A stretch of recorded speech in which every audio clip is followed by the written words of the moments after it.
française. Vous avez la parole pour... Merci bien, Monsieur le Président, Mesdames et Messieurs les représentants, Mesdames et Messieurs de la presse, Mesdames et Messieurs du public, mes chers collègues ministres, Monsieur le Vice-président, Madame la Présidente de Teniu Tehuma, ma chère Henriette, Mesdames et Messieurs, chers amis, en ce jour du 3 décembre, j'ai une pensée toute particulière pour les Polynésiens et les Polynésiennes qui se débattent chaque jour pour faire reconnaître leur handicap. Faire reconnaître en fin de compte ce qui les différencie de nous, en d'autres termes, construire une Polynésie inclusive. À l'occasion de cette journée internationale pour la promotion de leurs droits, je tiens à rappeler que la politique du handicap repose sur un ensemble de lois, un ensemble de moyens financiers et humains, mais aussi et avant tout sur un idéal d'égalité et de justice. C'est-à-dire, c'est la leçon que j'en tire, nous apprendre à penser pour la différence. Dans tout ce que nous concevons, nous apprendre à mesurer notre rapport à la différence. Et c'est avec cette ambition que nous nous sommes engagés en début de mandature pour permettre l'accès à des droits perpétuels pour les personnes dont le handicap est irrémédiable, la possibilité de cumuler l'allocation de base avec un revenu pour encourager leur employabilité et donc leur insertion dans la vie active, la gratuité des transports pour permettre une participation effective à la vie de la cité, le soutien financier aux associations et au personnel spécialisé pour accompagner leur dévouement. Et encore hier, en Conseil des ministres, nous avons attribué au titre de l'année 2020 une subvention globale de 27,1 millions de francs à l'entreprise adaptée dénommée Atelier pour la réinsertion des personnes handicapées, l'APRP. Cette somme est effectivement destinée à apporter une aide au poste et une aide au développement. Et enfin, la nomination à leur demande d'une déléguée interministérielle au handicap, Madame Sylvia Bertheil, chargée d'être le porte-parole de ces personnes extraordinaires auprès du gouvernement. Je suis particulièrement honoré de vous indiquer que tous ces engagements ont été tenus et sont devenus une réalité. Ils ont été mis en œuvre.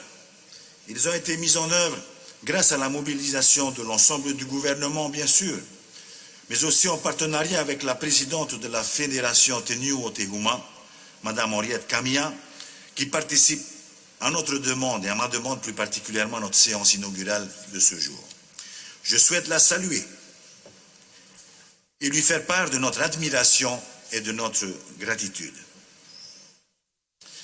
Chers représentants, il y a 11 ans, la Polynésie a été consultée sur la Convention internationale pour la promotion des droits des personnes en situation de handicap, préalablement à sa ratification par le Parlement français. Certains d'entre vous, encore présents aujourd'hui dans l'hémicycle, se souviendront que l'avis unanime qu'ils avaient formulé, en fin de compte, enjoignait le gouvernement à prendre toutes les mesures nécessaires pour appliquer et faire appliquer en Polynésie française les dispositions prévues par la Convention internationale.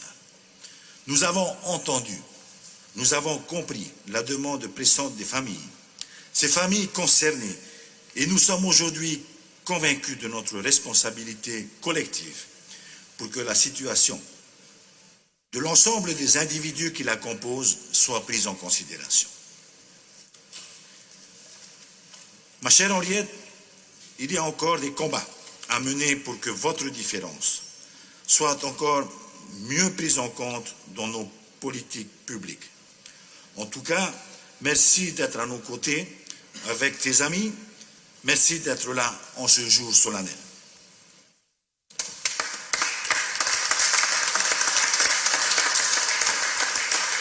Mesdames et messieurs, l'année 2020 qui s'achève aura été éprouvante pour nous tous. La pandémie de la Covid-19 est venue non seulement contrarier une partie des ambitions que nous formulions l'année dernière, mais elle nous interroge aussi plus profondément sur la pertinence de notre modèle de développement et sur notre résilience. Nous avons dû nous adapter très rapidement dès le mois de mars afin de faire face à la crise sanitaire sans précédent qui se présentait alors et qui se poursuit au moment où je vous parle. Nous avons réagi dans l'urgence pour soutenir à la fois le tissu de nos entreprises fragilisées par le confinement et surtout l'arrêt brutal de leurs activités. Mais plus encore, il a fallu faire preuve d'une grande solidarité à l'égard des familles polynésiennes les plus exposées à la crise et à la précarité. Grâce à l'appui de tous, notre modèle économique et notre modèle social ont pu résister jusqu'à présent. Et je tiens à remercier toutes celles et tous ceux qui y ont contribué. En premier lieu, mes pensées vont vers nos concitoyens les plus fragiles. Ils ont fait la preuve d'abnégation, de courage et de dignité. Ils ont été les premières victimes de cette crise économique et sociale sans précédent. Mes pensées vont vers les membres du gouvernement et votre Assemblée. Vous avez fait preuve de solidarité à leur égard et ils ont été en capacité de déployer, vous avez été en capacité de déployer dans l'urgence de multiples dispositifs pour les accompagner et les soutenir, même s'il reste encore effectivement beaucoup à faire. Je reviendrai sur ce point un peu plus tard. En second, je pense aux entreprises qui ont dû faire face à un très grand nombre d'entre elles à une chute brutale de leur chiffre d'affaires et de leur rentabilité. Ces entreprises ont su s'adapter et je les remercie pour avoir fait le maximum pour préserver l'emploi salarié. Je sais que les dispositifs mis en place les ont aidés, mais leur attitude citoyenne mérite notre respect. En troisième lieu, un grand merci à notre administration territoriale. Elle est restée présente au service des Polynésiennes et des Polynésiens alors que les sollicitations étaient nombreuses et diverses. Ma gratitude s'adresse particulièrement au personnel de la santé qui ont assumé leur mission avec exemplarité alors que les risques de la pandémie les affectent et encore aujourd'hui au premier rang. Malgré leur absence en ces lieux, puisqu'ils ne sont pas parmi nous, je vous demande de les applaudir bien chaleureusement.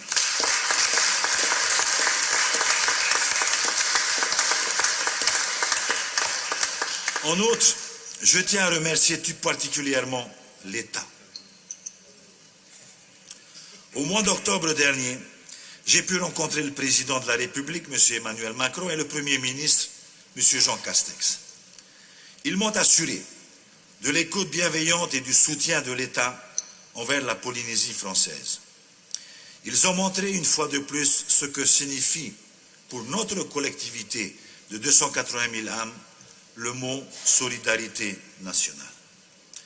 Dès le mois de mars, notre pays a pu bénéficier de son appui, tant au niveau des moyens logistiques, puis sanitaires, et enfin au niveau économique, avec l'arrivée, l'intervention des PGE, du FSE, de la nouvelle politique monétaire de l'IOM, car il ne faut pas oublier, c'est ce qui facilite effectivement nos discussions avec les banques.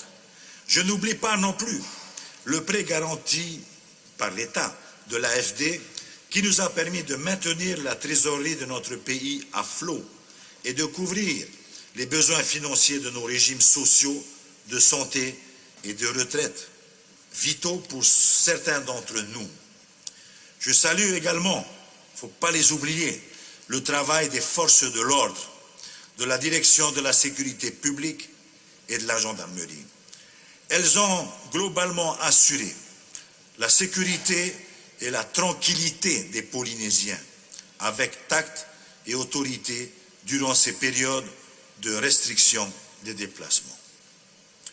Autre symbole fort de cet engagement de l'État à nos côtés, et je l'ai apprécié, c'est l'arrivée ces derniers jours de 24 personnels de la réserve sanitaire nationale qui sont venus remplacer la précédente équipe de 12 personnes sur place depuis le 5 novembre dernier. Je tiens à remercier chaleureusement le ministre de la Santé, Olivier Véran, et notre ministre des Outre-mer, M. Sébastien Lecornu, qui m'ont confirmé en fin de semaine dernière que des vaccins du laboratoire Pfizer seraient mis à disposition de la Polynésie française. Et en parlant de l'État, je ne peux oublier de louer le travail et l'implication au quotidien du haut-commissaire de la République en Polynésie qui a mobilisé les forces et les autorités de l'État localement comme au plan national pour accompagner et soutenir la Polynésie, nos demandes, les demandes du gouvernement. Je salue tout particulièrement son écoute, sa collaboration et son appui précieux durant cette période compliquée, cette période difficile de notre histoire. Hélas, nous n'imaginions pas, en juillet dernier, qu'une deuxième vague de la pandémie, effectivement, allait bouleverser une nouvelle fois la planète et nous toucher plus durablement encore. Aussi, la réalité telle qu'elle se présente à nous aujourd'hui est rude et brutale. C'est celle d'une économie mondiale en panne, de perspectives de reprise de l'activité décalées, voire dégradées, des besoins financiers croissants, alors que le niveau de la dette des États et des entreprises n'a jamais été aussi élevé. Il en est de même au niveau de notre FNUA, dont une partie importante de son économie est directement touchée par ce contexte international, notamment, et vous le savez tous, les secteurs du tourisme et le secteur du transport, sans oublier leurs nombreux sous-traitants. Nous devons désormais, tous ensemble, relever l'immense défi de la relance économique de notre pays, sans omettre, sans oublier la solidarité qui s'impose en faveur de nos concitoyens les plus fragilisés. Ainsi, l'élaboration de ce budget 2021, vous l'aurez compris, est complexe. Avec des ressources contraintes, réduites, notre budget doit répondre au triptyque suivant: cohérence, volontarisme et réalisme. La cohérence d'abord.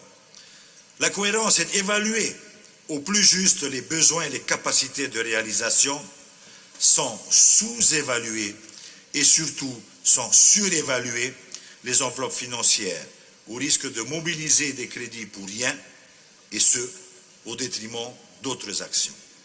Le volontarisme, c'est la mobilisation de toutes les ressources nécessaires pour accompagner notre économie, accompagner les entreprises, les salariés, les patentés, sans oublier l'accompagnement des plus nécessiteux, ceux qui sont durement touchés par la crise et dont nous devons collectivement prendre soin. Enfin, le réalisme.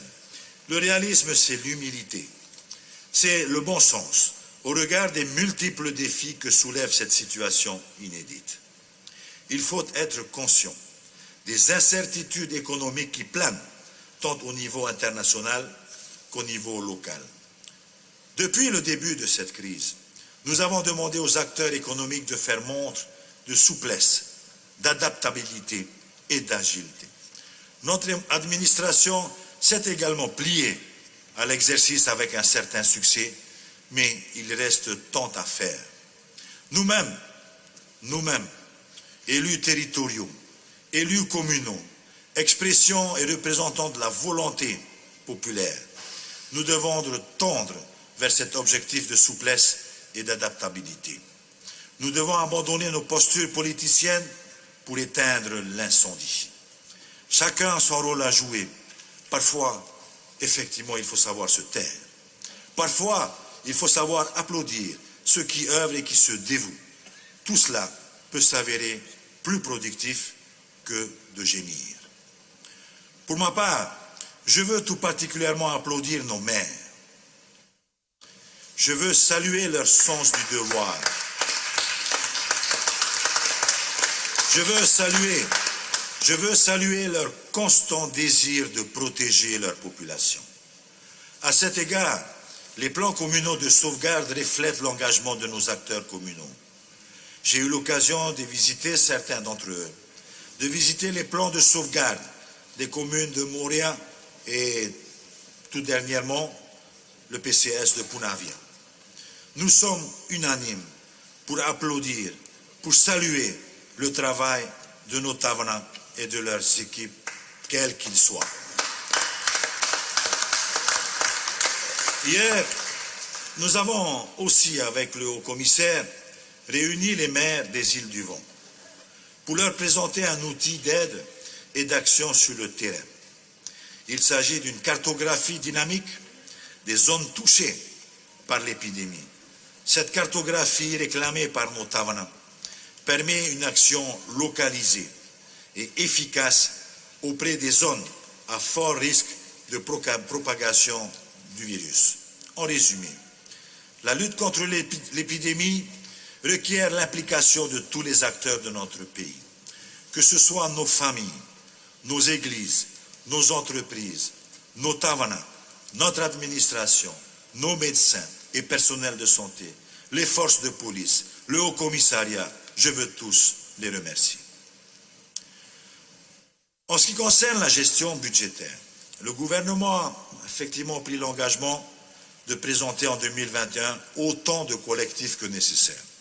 Nous devons nous adapter aux différentes situations.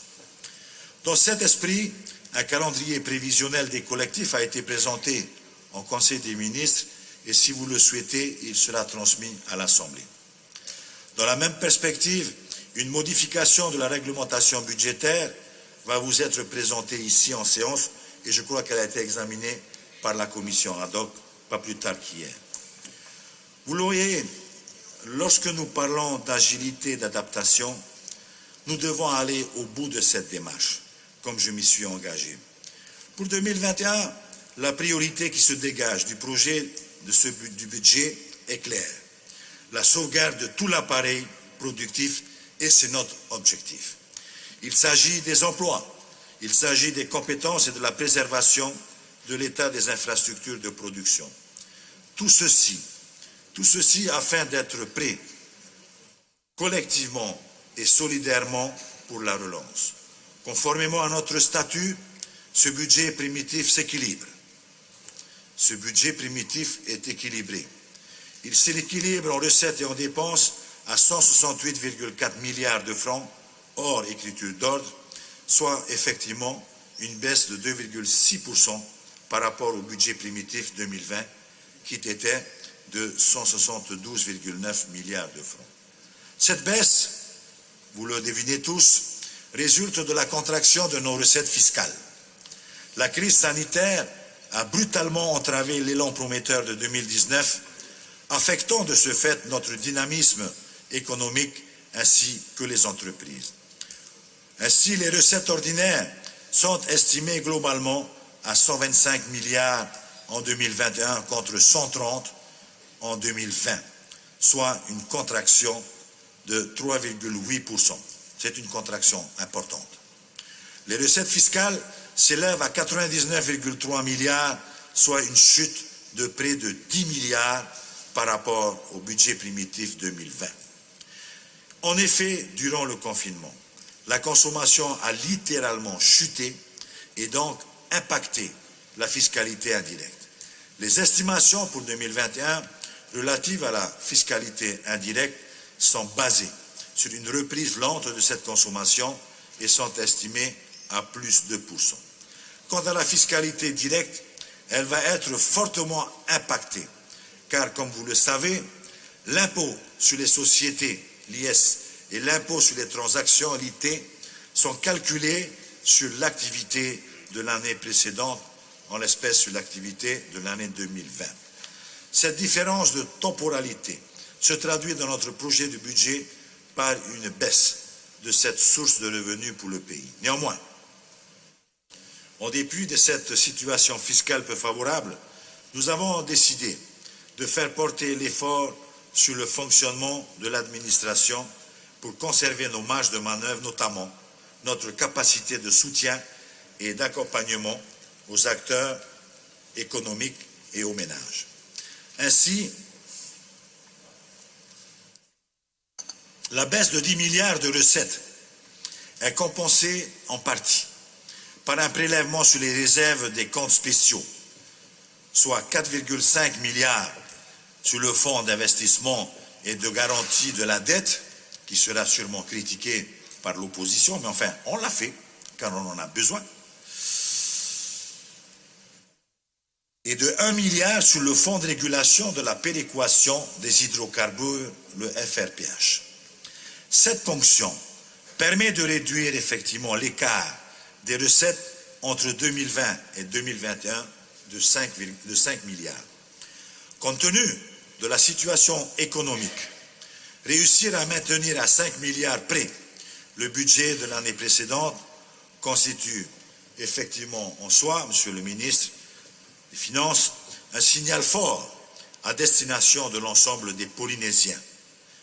Et je tiens à remercier l'ensemble des ministres qui ont su sacrifier une partie de leur budget de fonctionnement pour l'affecter à un budget de relance ambitieux. Vous l'aurez constaté, ce budget est certes inférieur de 5 milliards à celui de 2020, mais il est supérieur de 1 milliard à celui de 2018. On prend les différences que l'on peut, n'est-ce pas? S'agissant des crédits de fonctionnement, ils s'élèvent donc à 125,9 milliards en 2021. Les dépenses de personnel et de fonctionnement restent contenues, respectivement à 31,6 milliards pour le personnel et à 15,7 milliards pour le fonctionnement. L'ajustement se fait essentiellement sur les dépenses dites de transfert et d'intervention qui passent de 35 milliards en 2020 à 32,7 milliards en 2021, cette baisse étant principalement due à la fin du remboursement du FADES. La section d'investissement s'élève à 42,5 milliards de francs contre 41,9 milliards en 2020, soit donc, comme vous le constatez, une progression de 1,4%. Encore une fois, en cette période troublée, maintenir ces crédits constitue un effort conséquent et traduit l'engagement du gouvernement en matière de contribution de la commande publique à la relance économique. Cela illustre, s'il en était encore besoin, le volontarisme affiché de votre gouvernement. Hors dette et écriture d'ordre. L'inscription de crédits nouveaux s'établit à 30,46 milliards de francs.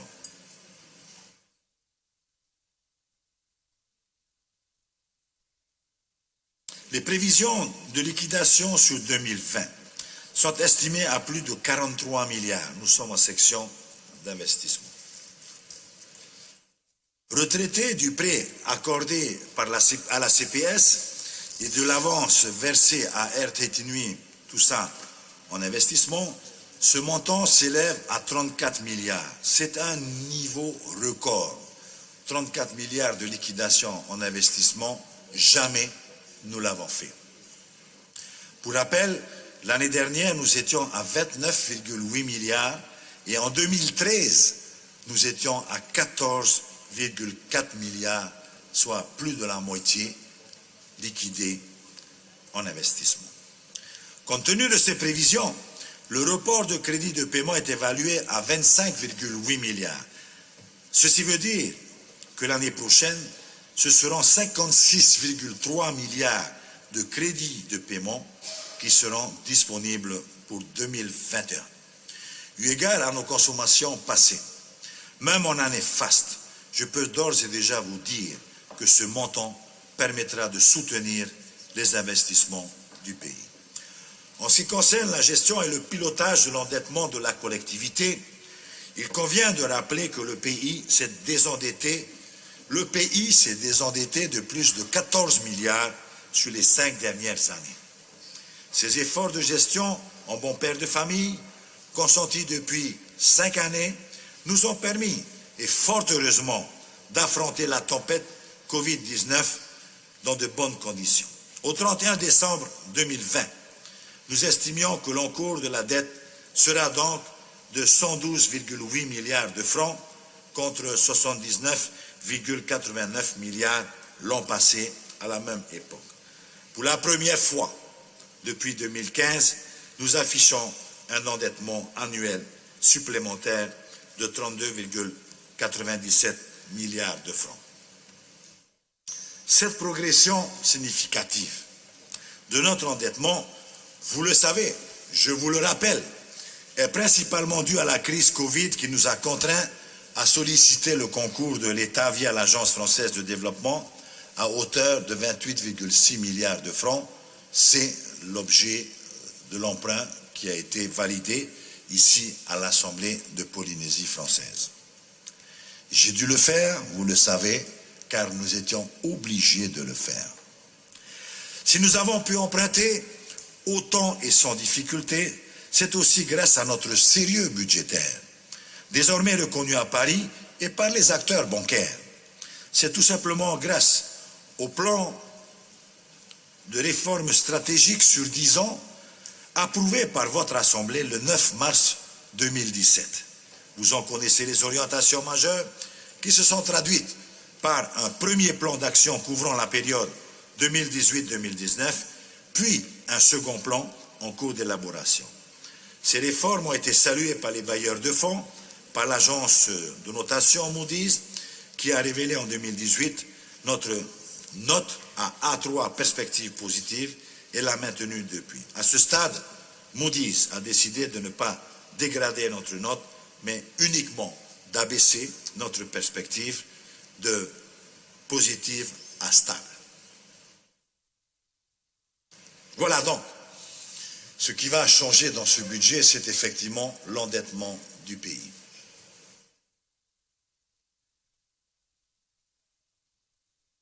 Mais heureusement, malgré tout, que je n'ai pas prêté l'oreille à ceux qui me conseillaient d'emprunter 100 milliards. Ça aurait été pire.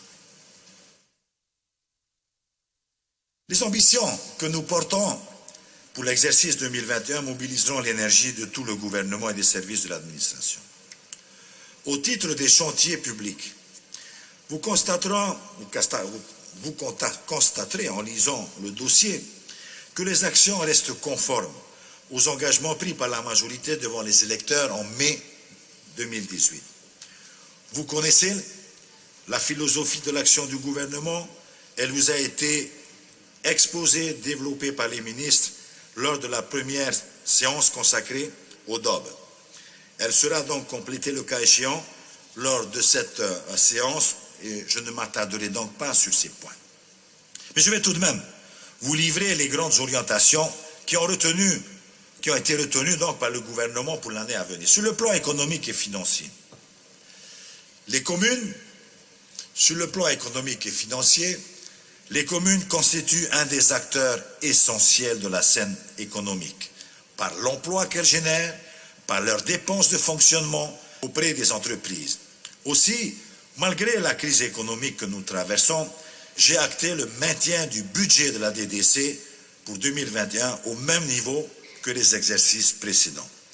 Mais malgré cette crise, aucune diminution des moyens annuels n'interviendra. Je suis attentif aux inquiétudes du monde communal liées à la baisse de nos recettes fiscales. Cette inquiétude est légitime et je la comprends.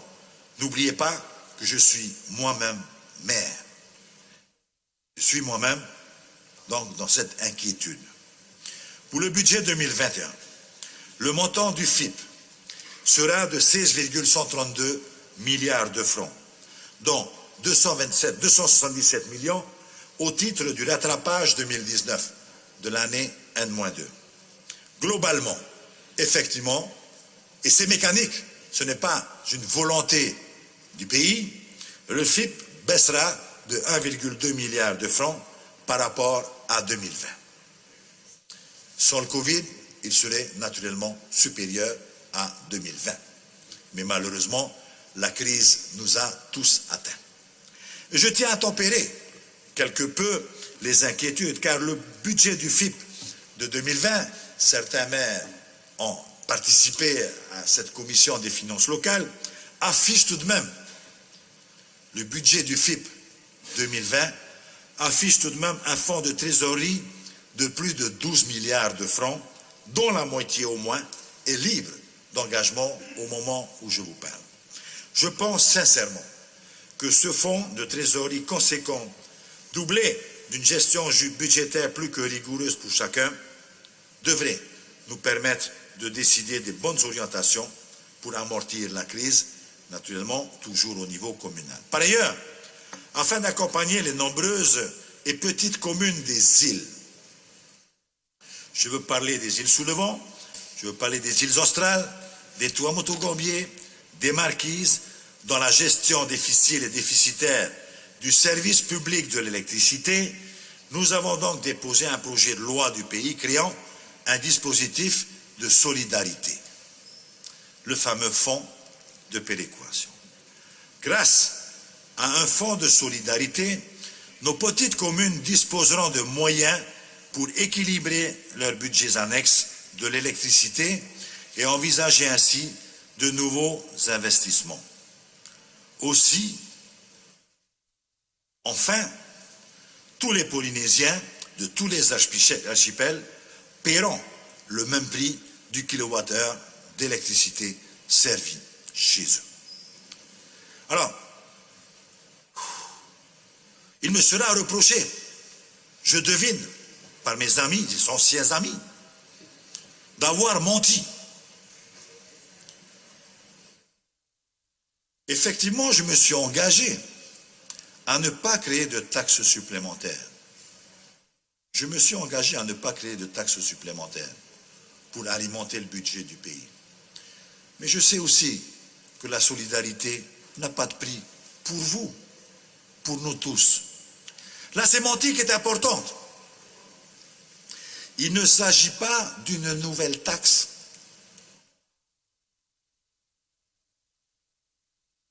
Vous allez sortir mes enregistrements, je pense, un peu plus tard. Il a menti. Mais il ne s'agit pas d'une nouvelle taxe.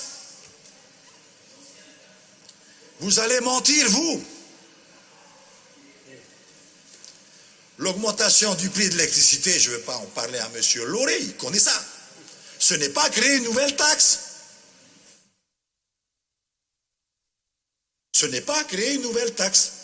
C'est créer un fonds qui ne viendra pas alimenter le budget général, mais qui viendra au secours de nos compatriotes des îles. Qui, vous le savez, pour certains d'entre eux, un kilowattheure qui leur coûte 140, 150 francs. Pour ne pas, je veux parler d'une exception, mais une commune est obligée, dans son budget annexe, d'afficher un prix de 180 francs le kilowattheure. Trouvez-vous que cette situation est normale? Donc je dis que ce n'est pas une nouvelle taxe. Parce que les nouvelles taxes abonderaient le budget général. Il s'agit d'une ressource affectée. Une ressource affectée à un fonds spécifique, et ce, au service des communes et des populations de nos archipels. Aujourd'hui, je ne sais pas si vous le savez, une péréquation est déjà pratiquée sur les seuls réseaux gérés par EDT, pour un total annuel identifié à 3 milliards de francs. Nous payons déjà 3 milliards de francs au titre de la péréquation, mais pas pour tous. Pas pour tous, pour les clients de l'EDT. Donc, demain, grâce à ce fonds, 34 autres réseaux gérés en régie, donc par les communes, seront bénéficiaires de ce dispositif redistributif qui couvrira ainsi l'ensemble de la population polynésienne. Ça, c'est une réalité. Ce 1 franc 75, c'est un montant qui est estimé aujourd'hui, puisqu'il est il est calculé en fonction du cours des hydrocarbures. Mais il est de 1,75 aujourd'hui. N'ira pas dans la poche du pays. Ce 1,75 ira dans ce fonds de solidarité qui alimentera directement les communes dont les services publics de l'électricité seraient, sans ce dispositif, condamnés à un perpétuel déficit. À mon sens, ce n'est que justice. Vous savez, c'est un sujet qui nous préoccupe, l'Assemblée déjà et le gouvernement, depuis quelque temps. Je ne sais plus combien de temps. Certains anciens ministres, peut-être ici, peuvent me le rappeler, puisque comme vous le savez tous, les communes sont en train de réfléchir soit à une reconduction de leur concession avec l'opérateur institutionnel, EDT, soit confier la gestion de leur électricité à un nouvel opérateur.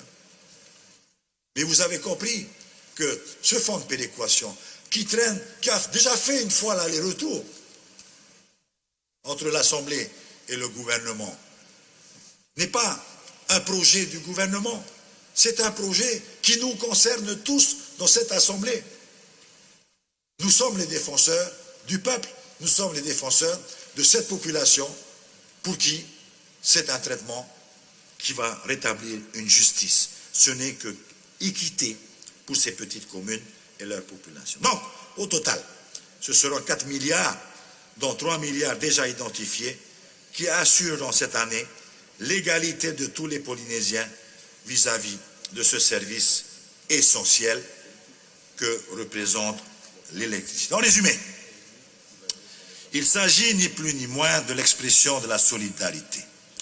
Il s'agit de l'instauration d'une véritable continuité territoriale. Je fus député lorsqu'on a commencé à parler de continuité territoriale. Il y en a qui ont été, depuis que je suis parti, député, il y en a qui ne seront peut-être plus, il y en a qui ont été sénateurs et qui ne seront peut-être plus. Mais ce thème de continuité territoriale est tellement important pour la Polynésie française, est tellement important pour l'équité du traitement de nos populations. Oui, cette continuité territoriale va faire l'objet d'un autre reproche puisque nous vous proposons effectivement de créer aussi un fonds pour la continuité territoriale.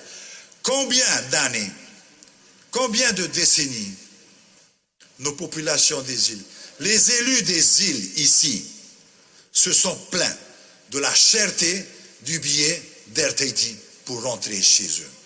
Combien sont-ils, s'il fallait compter, à avoir gémi des années? Nous allons créer ce fonds de continuité. Nous n'attendrons pas l'État.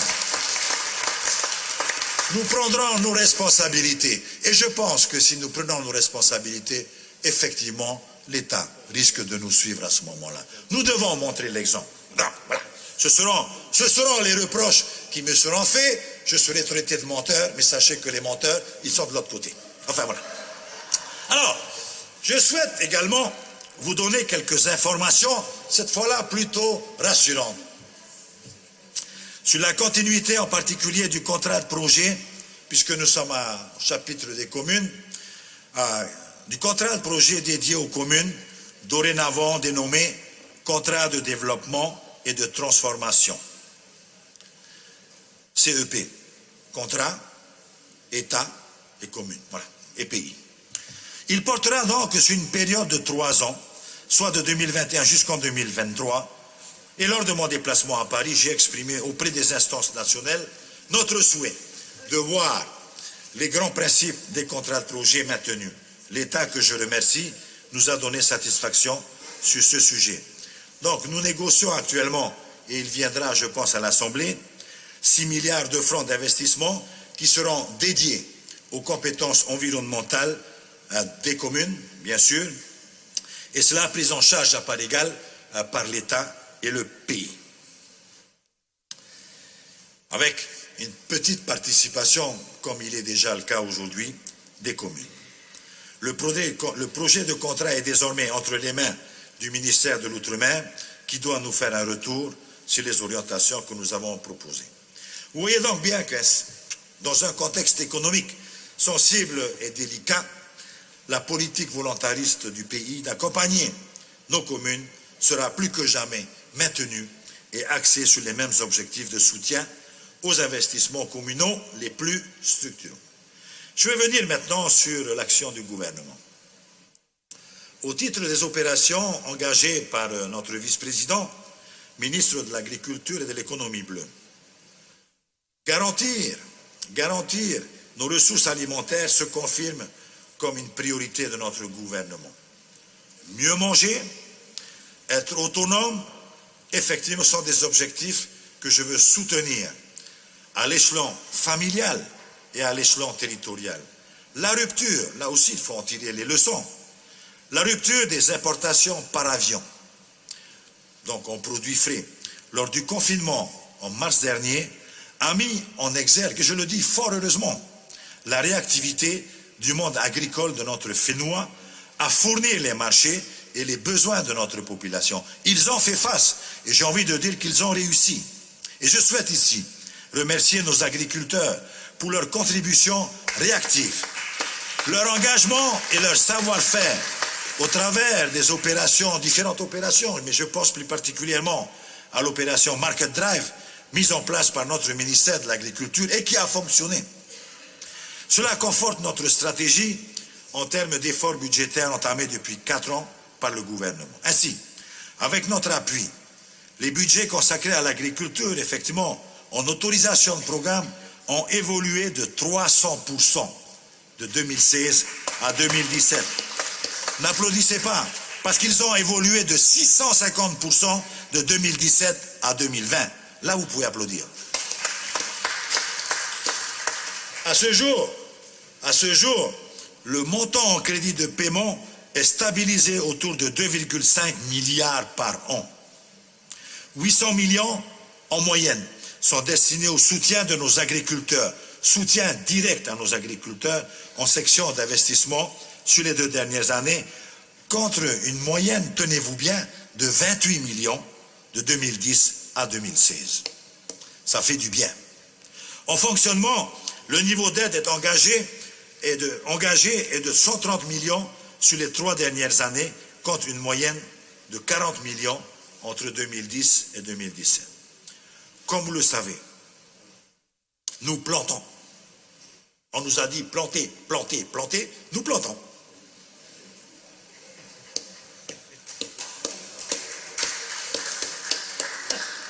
Merci pour le message, perçu 5 sur 5. Mais nous plantons et nous devons continuer à planter, mais avec des moyens qui soient renforcés et pas qu'en parole. Ainsi, pour l'exercice 2020, le pays a soutenu 297 dossiers d'aide à l'agriculture pour un montant de 605 millions de francs. 200, vous le savez, puisque c'est passé à l'Assemblée. 297 dossiers. L'intégration de notre secteur primaire dans notre économie et dans les échanges commerciaux de la grande distribution doit encore être renforcée. Au mois de novembre, une loi de pays modifiant le Code des marchés publics a été votée par votre honorable Assemblée. L'une des modifications apportées permet dorénavant à la restauration collective, c'est-à-dire à nos cantines scolaires, de pouvoir contractualiser sous la forme de marchés réservés directement avec nos agriculteurs. Ce qui nous empêchait, ce code de marché public, nous empêchait de le faire auparavant. Afin d'obtenir en circuit court des fruits et légumes pour les repas de nos cantines. Une autre loi de pays vous sera également présentée en début d'année prochaine afin de poser les bases d'une vision partagée relative à notre alimentation qui se doit d'être plus saine, recentrée sur nos produits locaux et vivriers. Nous souhaitons apprendre, et je crois que c'est la leçon qu'il faut en tirer, nous souhaitons apprendre dès le plus jeune âge. Nous devons apprendre aux jeunes à se réapproprier le goût de nos aliments locaux qui doivent donc être privilégiés dans la restauration scolaire. Mieux manger, c'est aussi mieux protéger sa santé. C'est ainsi que j'ai souhaité, avec le vice-président, vous présenter pour l'année 2021 un budget volontariste, un budget orienté vers le développement du secteur agricole afin de lui insuffler une nouvelle dynamique, malgré les difficultés financières que nous connaissons. Enfin, je voudrais vous parler du schéma directeur de l'agriculture 2021-2030, qui est actuellement soumis pour avis au CESC et qui sera ensuite soumis à votre approbation. Ce schéma directeur comprend 3 axes. Développer l'aménagement de lotissement agricole, donc mettre à disposition, en fin de compte, des agriculteurs la terre, donc en développant les domaines du pays, par exemple. Soutenir, deuxième axe, les projets, les porteurs de projets, afin qu'ils créent eux-mêmes des emplois, car c'est des emplois créés. Et enfin, dynamiser la formation, qu'elle soit formation initiale ou formation continue. Concernant maintenant l'économie bleue, toujours à la charge du vice-président, pour l'exercice 2020, le pays a soutenu 156 dossiers d'aide à la pêche pour un montant de 215 millions de francs.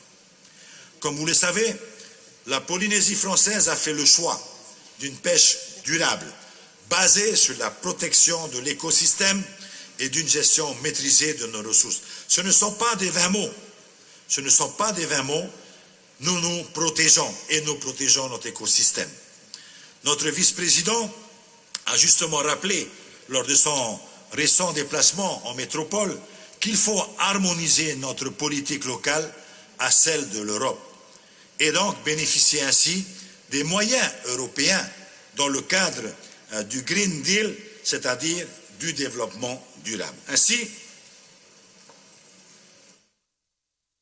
le gouvernement va poursuivre ses efforts en faveur de l'accompagnement de la pêche polynésienne, et cela à tous les niveaux, que ce soit pour notre pêche hauturière, la pêche lagonaire ou la pêche côtière, pour la formation maritime professionnelle et surtout l'aquaculture. Enfin, la perliculture, premier secteur lié à l'exploitation des ressources marines en Polynésie française, est au même titre que le tourisme une des principales victimes de la crise économique et sanitaire liée à l'épidémie de la Covid-19. Notre secteur de la perliculture est sinistré. Le gouvernement élabore actuellement un plan d'action pour la perliculture en concertation avec les professionnels. 2 séminaires sont programmés. L'un devrait se faire à la mi-décembre pour convenir d'un plan d'urgence en faveur du secteur qui compte 3000 acteurs. Le second à la fin du mois de janvier pour élaborer un plan à moyen terme. Ce plan d'action sera ensuite présenté au Conseil de la perliculture pour validation. Voilà pour ce qui concerne le vice-président. Au titre du ministère du Logement, de l'Aménagement, en charge des transports internationaux, 3 principes ont été retenus.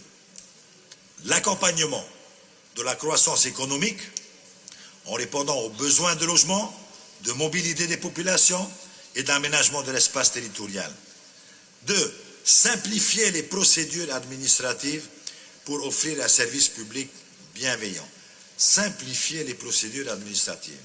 Enfin, le 3e axe, c'est gérer les risques naturels.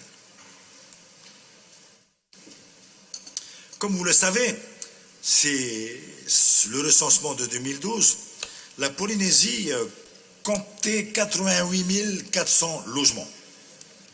Pour autant, les besoins de nouveaux logements est estimé à 35 000 sur les 20 prochaines années, soit un niveau de production de 1500 logements par an.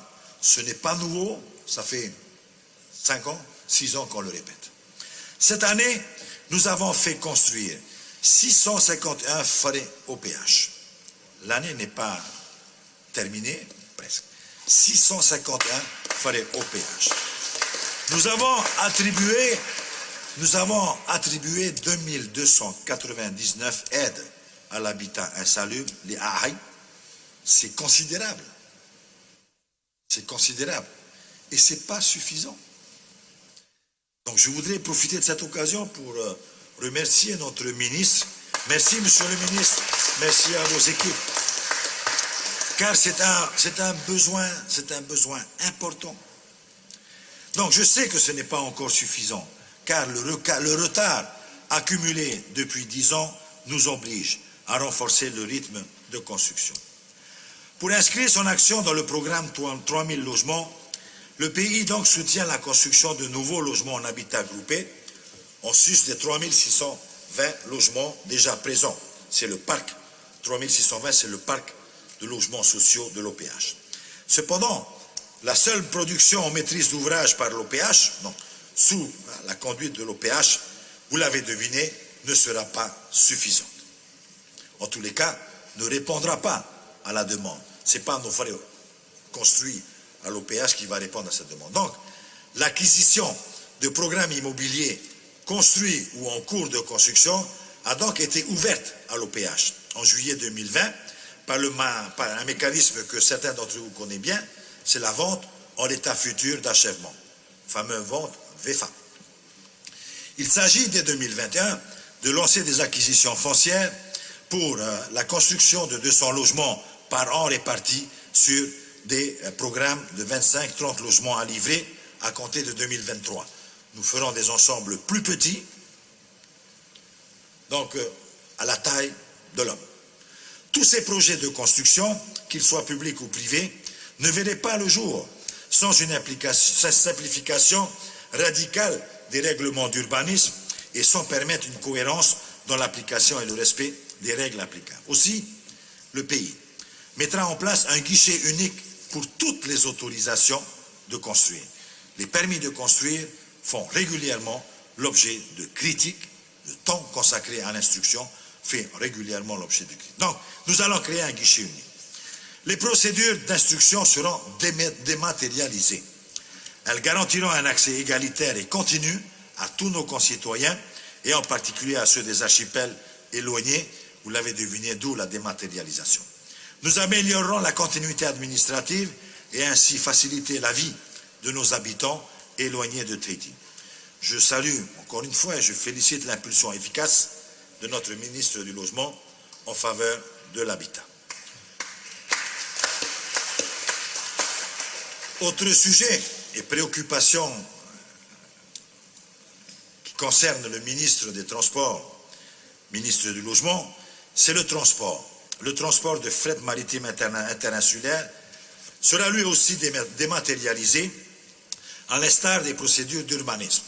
C'est en fait tout ce cinéma qui concerne aller sur les quais, faire enregistrer son départ, le départ de ces machins, demander ensuite aux sous-brigades de déclarer aux affaires maritimes. Enfin, on va essayer de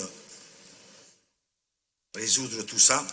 Donc le transport de fret maritime internasulaire sera donc lui aussi dématérialisé, à l'instar des procédures d'urbanisme. Le logiciel Revatua, actuellement en test pour les connaissements, ouvrira un portail de téléservice pour simplifier les démarches d'expédition de fret maritime des usagers. À terme, nous visons une meilleure gestion de cette desserte en faveur de nos archipels.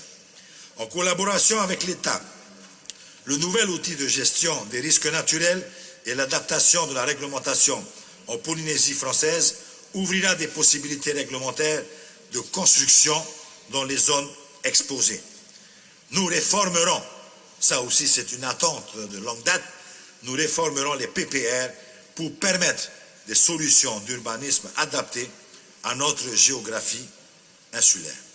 Et enfin, pour ce qui concerne le ministre du Logement, la mise en place de l'Agence d'aménagement et de développement durable des territoires au début de l'année 2021 sera un levier fort pour accompagner le pays et les communes dans cette démarche. Venons-en maintenant au ministre du Tourisme et du Travail. C'est une femme.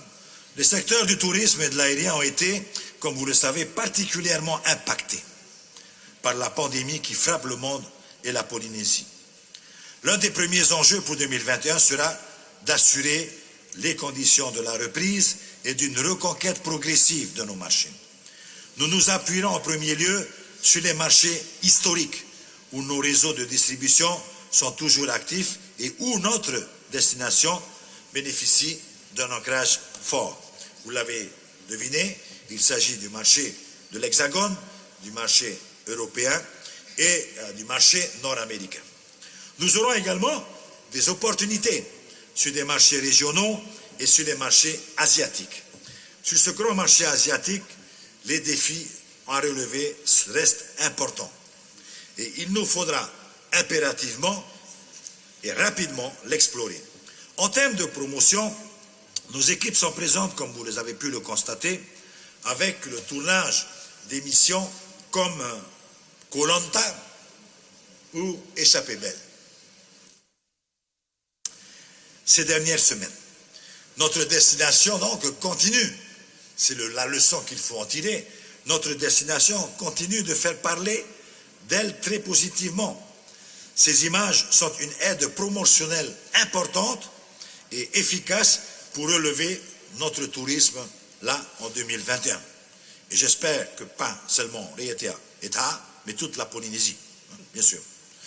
En nous concentrant à la fois sur le maintien des dessertes aériennes, sur l'amélioration de nos offres d'hébergement et d'activités, tout en maintenant des protocoles sanitaires lisibles et réalistes, nous pouvons espérer, et je continue à espérer, dès l'année prochaine, à une reprise encourageante des flux touristiques, favorable au remplissage de nos avions, de nos hôtels classés et surtout de l'hébergement chez l'habitant.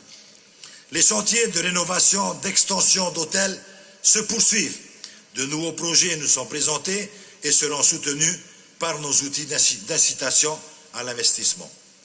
Nous sommes et nous continuerons d'être aux côtés de nos entreprises stratégiques telles que Air Tahiti Nui et Air Tahiti, mais également aux côtés de celles dont l'existence est aujourd'hui fragilisée. De nouvelles dispositions viendront renforcer notre soutien au secteur du tourisme, notamment sur le plan fiscal, et votre Assemblée en est saisie depuis lundi. Donc vous êtes informés de ce que je vous dis. Enfin, les travaux participatifs d'élaboration de la nouvelle stratégie Farida Manihini 2025 avancent bien. Déjà, près de 300 personnes participent aujourd'hui à la démarche depuis 2 mois, dont plus de 60 chantiers en cours malgré les difficultés liées à la situation sanitaire.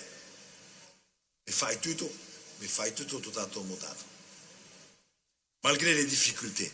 Les résultats de ces travaux collaboratifs seront restitués en début d'année, le calendrier est maintenu, et comme je vous l'ai promis, ils viendront aussi à l'Assemblée. 2021 sera pour notre pays l'année de la sauvegarde de nos entreprises, de la sauvegarde de nos emplois, de la sauvegarde de nos compétences. 2021 sera aussi celle de la construction de la relance. Notre objectif, tous ensemble, est de faire mentir les chiffres, de faire mentir les perspectives pessimistes et négatives. Concernant le travail, l'emploi et la formation professionnelle, nous aurons consacré en 2020 plus de 12 milliards pour soutenir l'emploi, dont 6,4 milliards en mesures exceptionnelles. En effet, outre les mesures de droit commun en vigueur avant la crise sanitaire, le gouvernement a mis en place, avec votre approbation, des mesures exceptionnelles d'aide à l'emploi depuis le mois de mars 2020. Vous vous rappelez, bien sûr, du RES, de l'IS, de l'IE, des CAES, du DIES, des DZI, de la CSE. Pour ces mesures, nous avons consacré un total de 6,4 milliards de francs de mars à fin novembre 2020 pour aider, tenez-vous bien, près de 30 000 personnes. Plus particulièrement sur les mesures de DIES, de DZI et de la CSE en vigueur depuis le 21 mai, le pays a dépensé 3,1 milliards de francs en faveur de 14 755 bénéficiaires et de 1124 entreprises. Nous en consacrerons tout autant en 2021, avec le maintien, vous le savez, on l'a déjà annoncé, et le renforcement des dispositifs DIES et des ETI et CSE. Je voudrais là aussi dire merci à notre ministre du Travail, à Madame Nicole Bouteau, pour avoir su. Ça n'a pas été facile. Elle avait le secteur le plus sinistré, le tourisme, et à côté de ça, elle avait le secteur de l'emploi qu'il fallait à tout prix sauver.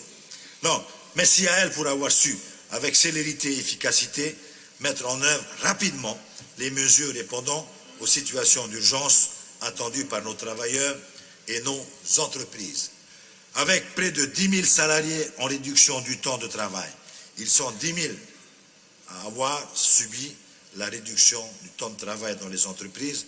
Notre objectif reste la sauvegarde de ces emplois et des compétences au sein de ces entreprises. Jamais, au grand jamais, le pays n'aura consacré autant de moyens à l'emploi. Jamais. Il conviendra par ailleurs d'adapter la politique de l'emploi via des mesures d'aide spécifiques à notre contexte socio-économique afin de relancer l'activité salariale et donc de promouvoir le salariat.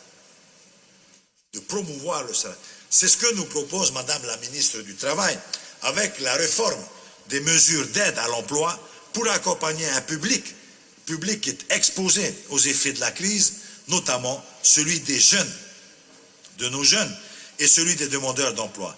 Cette réforme doit aussi s'accompagner en ouvrant avec les partenaires sociaux le vaste chantier de la modernisation du Code du travail ou, dit autrement, de l'activité, de l'attractivité ou de la compétitivité de notre pays.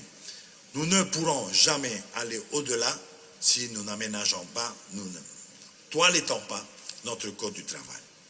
Car il faut que l'on soit attractif.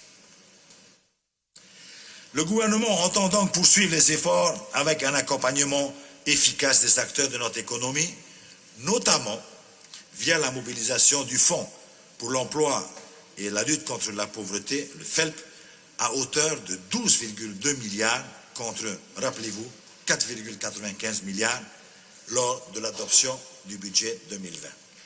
Nous triplons le budget du PET. Ces mesures seront donc complétées en 2021 par la mise en œuvre d'un plan de formation d'envergure en faveur des salariés ayant perdu leur emploi au cours de ces derniers mois. Il s'agit, via ce plan, de ne pas perdre la compétence. Il nous faut garder les compétences de nos salariés, qui, lors de la reprise, nous feraient cruellement défaut si nous ne faisions rien. Ce sont donc 600 millions qui seront mobilisés dans cette optique, et je crois savoir que cette inscription répond bien aux aspirations de nos partenaires sociaux avec qui, naturellement, nous maintenons le contact. Je vais venir maintenant au titre du ministère de la Culture et de l'Environnement, le plus beau d'entre nous.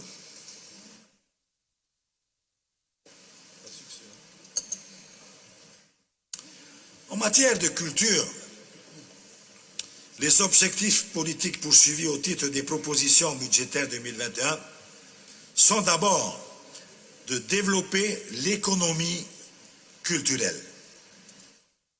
Développer l'économie culturelle. La mise en place d'infrastructures plus modernes, comme la construction du centre culturel, le fameux pôle médiathèque de Paofay, la rénovation du musée de Tahiti et des îles, l'enrichissement de l'offre culturelle événementielle au travers de l'organisation de temps forts culturels tout au long de l'année, ou encore la création de nouvelles manifestations telles que le FIFO, le Heiva Tahiti, le Huratapairu, le Heiva des écoles, contribuent à cet essor culturel. Ça va devenir une vraie économie.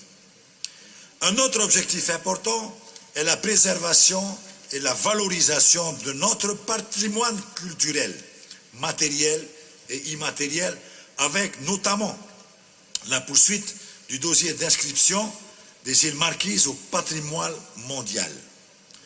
Le dossier de candidature a été présenté devant les membres du comité des biens français, vous le savez, le 15 septembre dernier, 2020. Il a été salué. Il a été salué pour la qualité du travail effectué et répond ce dossier aux attentes de la deuxième audition nationale. Nous serons auditionnés, nous ferons la deuxième étape et 2021 verra le lancement de l'étape 3 qui consiste à concevoir le plan de gestion du bien proposé à l'inscription. L'examen du dossier est prévu pour 2024. Et j'émets le vœu effectivement que les marquises soient inscrites au patrimoine mondial de l'UNESCO.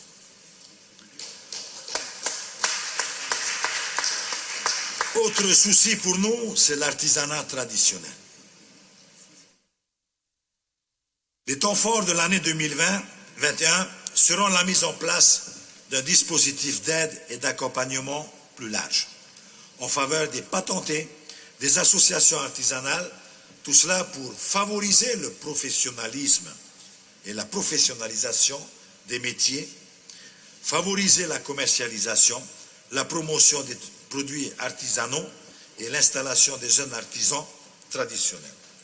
Le ministre a commencé ses concertations sur le dispositif de soutien à l'artisanat afin que de nouvelles mesures proposées répondent aux attentes de nos artisans. En outre, pour tenir compte des contraintes sanitaires, nous cherchons en concertation avec les artisans à innover les modes de vente et de commercialisation de leurs produits au travers de salons éphémères de produits de vente dans des espaces connus, dans des espaces de grand passage, etc. En matière d'artisanat, effectivement, je pense que nous reviendrons devant vous pour exposer en détail cette politique. Pour ce qui concerne l'environnement, les crédits 2021 seront orientés sur deux objectifs principaux: la préservation de la biodiversité et la prévention et le traitement des pollutions. Pour ce qui concerne la biodiversité, il s'agit surtout de préserver des écosystèmes remarquables, notamment au travers du projet d'inscription des îles australes, l'inscription des îles australes en réserve de biosphère UNESCO, ou encore la reconnaissance internationale de l'aire marine gérée, vous en avez entendu parler, des Tainui-à-terre, qui s'étend sur toute la zone économique exclusive. Cette reconnaissance internationale par les instances de l'ONU est en cours et devrait contribuer à l'atteinte de l'objectif de 30% d'aires marines protégées au niveau mondial.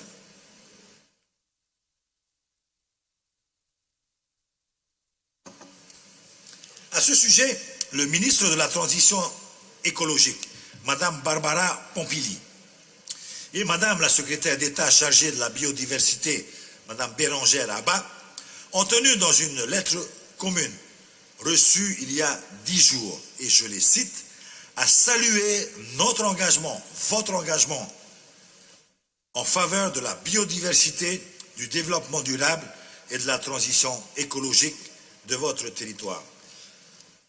C'est important. Bien sûr, pour que la plupart d'entre nous, ici, et pour la plupart même de nos élus maires, ça reste encore des produits idéologiques. Mais il faut savoir que dès lors où la métropole, où le gouvernement central sera reconnaissante des actions que nous menons ici, mon vœu le plus cher, c'est qu'il participe naturellement à nos actions en faveur de la protection de cet environnement. Je ne reviendrai pas sur les problèmes connus par les communes, en particulier en matière de gestion des déchets ménagers.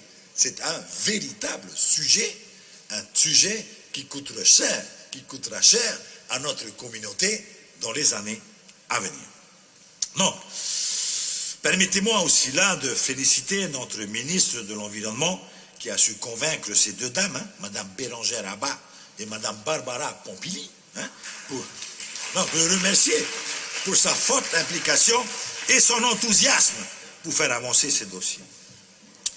Pour ce qui concerne la lutte contre les pollutions, les temps forts de 2021 seront marqués par la finalisation du schéma territorial de prévention et de gestion des déchets, l'entretien et la remise en état du complexe de Nivé, la reconstruction de l'émissaire de Punavia, la poursuite de la collecte des déchets particuliers en provenance des archipels.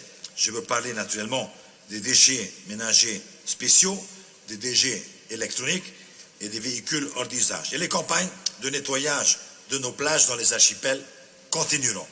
En matière de jeunesse, les objectifs clés sont de développer l'accès à l'éducation populaire et d'encourager l'engagement des jeunes dans la vie associative et sociale.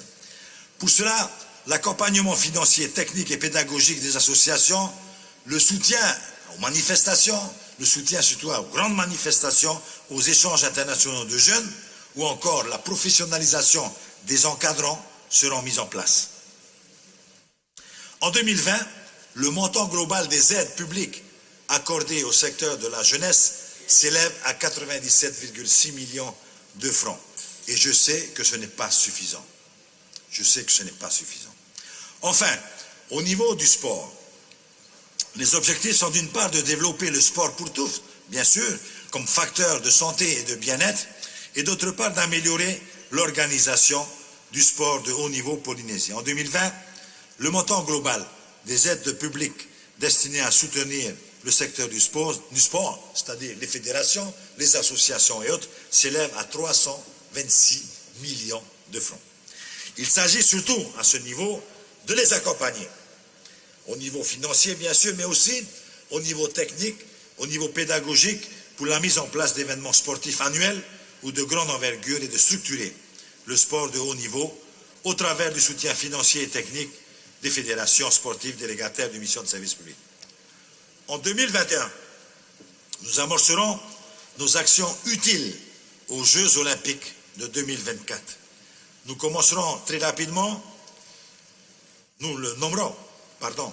commencerons par la nomination d'un délégué interministériel aux Jeux olympiques de 2024 et conformément aux engagements pris devant le comité organisateur national, la direction de l'équipement commencera d'une part à rénover les marinas de la Pointe Riri et celle de Topo, et d'autre part construira une nouvelle parcelle au nord franchissant la rivière du PK0 à proximité de la passerelle actuelle. 2021 aussi verra un travail en commun avec le comité olympique pour la préparation, de notre candidature aux Jeux du Pacifique de 2027, parce que cette candidature n'est pas acquise pour l'heure, et surtout au niveau des infrastructures, la remise à niveau des infrastructures, ainsi que la préparation de nos athlètes, car naturellement, le mot d'ordre, si nous organisons les Jeux en 2027, c'est que nous devons les gagner. C'est-à-dire qu'il faudra déployer de gros efforts.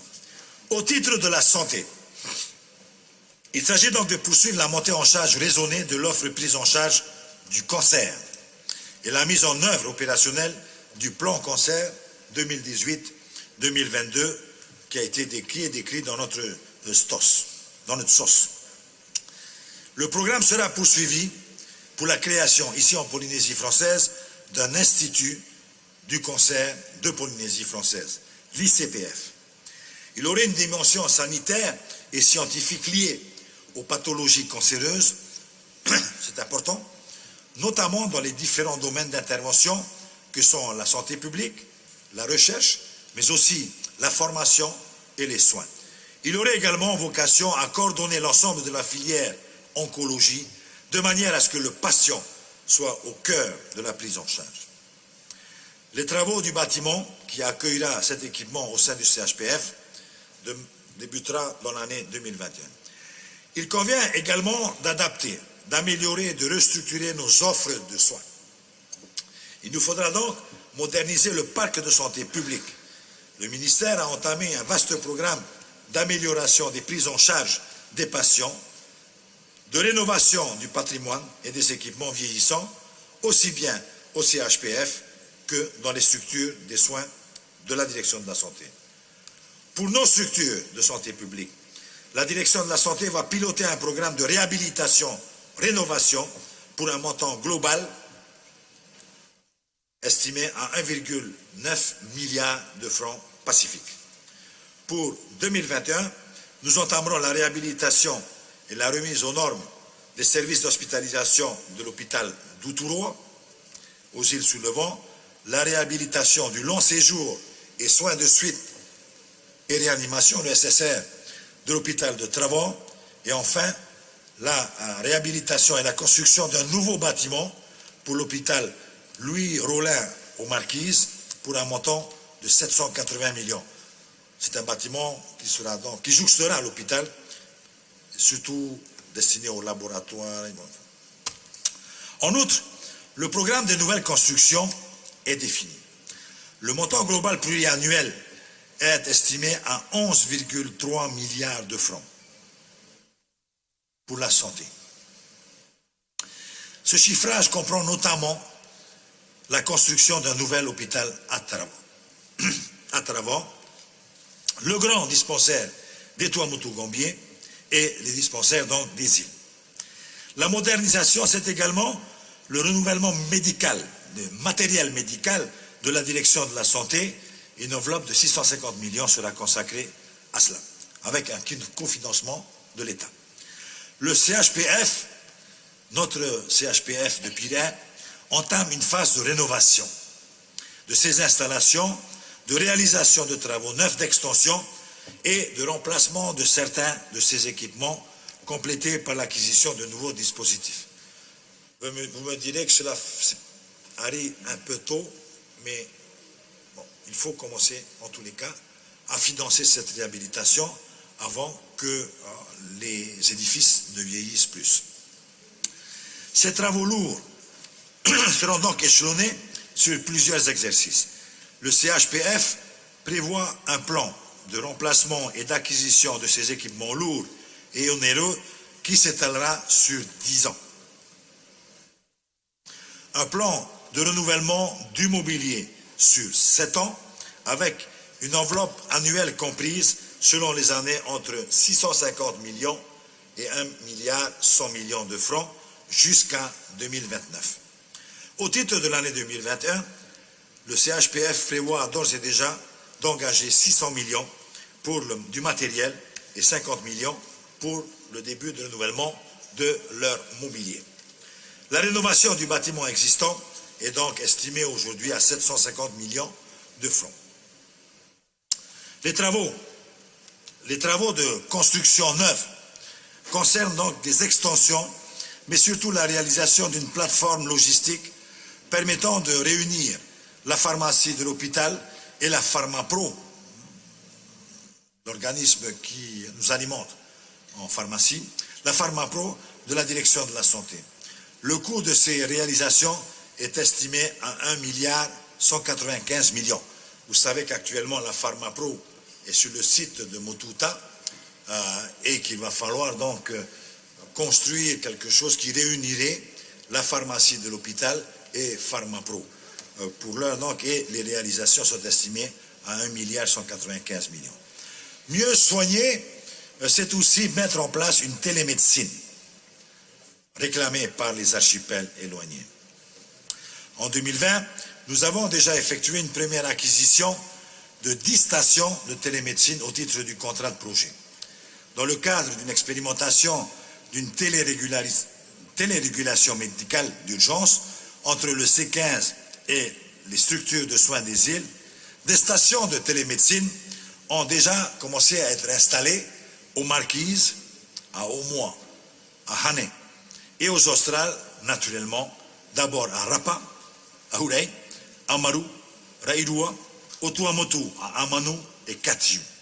Le poste de santé de Makatea sera pourvu d'ici à 2021. C'est aussi une urgence. Sur le pôle de santé mentale, dont les travaux ont été retardés effectivement, les travaux ont repris depuis juin 2019 et la réception est prévue en juillet 2022 pour un budget total de 3,7 milliards de francs. C'est une construction qui jouxte le CHPF de Taon. Enfin, j'ai le plaisir donc de vous informer que les vaccins contre la Covid-19 seront disponibles assez rapidement pour nous. Début 2021, je pense qu'il faut tabler sur la fin du premier trimestre 2021. Le ministère de la Santé prépare actuellement, et nous le partagerons avec le public naturellement, un programme échelonné de vaccination sur un total de 130 000 personnes pour un budget de 900 millions. Naturellement, on aurait souhaité que ce soit 280 000 personnes. Mais le premier objectif visé, c'est 130 000. Et il ne faut pas oublier que ces vaccinations vont en paire. Il y a une première vaccination et une deuxième 4 semaines après. Deuxième vaccination 4 semaines. Comme je vous le disais tantôt, il s'agit, et nous prenons, même s'il y a des difficultés de stockage de ces vaccins, mais nous nous organisons pour, nous prenons les premiers vaccins de la société Pfizer. En outre, depuis le début de la crise sanitaire, le pays a dépensé près de 3,4 milliards pour toutes les interventions, les matériels et équipements de protection sanitaire dédiés spécialement à la gestion et à la lutte contre l'épidémie. Le pays, en outre, via le ministère de l'Emploi, a octroyé 650 guides sanitaires auprès des communes pour faire de l'information, pour faire de la sensibilisation, de la prévention à destination de notre population sur l'importance, naturellement, des gestes.